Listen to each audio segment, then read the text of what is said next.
Welcome to Samba Samba. Enjoy the video. You begin by opening the weather app and granting permissions so it can do its job. Tap Allow for location, notifications, and background refresh. This ensures real-time updates and alerts. Once done, sign in if you want sync settings across devices, or skip sign-in to use core features quickly. Make sure to verify the app version and enable cellular data if you rely on mobile networks. This prevents gaps in forecast fetching when Wi-Fi drops. Now you're ready to add locations.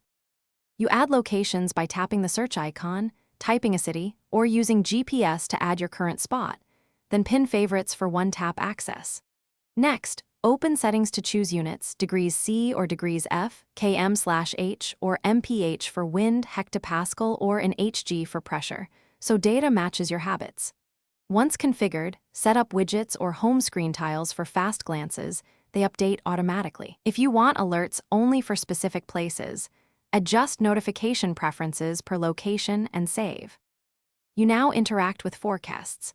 Swipe to see hourly trends, expand the 7-day view for patterns, and open the radar to view precipitation overlays.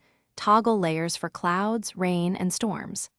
Set severe weather alerts and choose distinct sounds so you notice warnings quickly. To complete the process, customize notification windows and save. If the app stops updating, force refresh data, restart the app, and make sure location and background permissions remain enabled. If that fails, reinstall to clear corrupted cache. Thanks for watching. Consider subscribing if we helped you.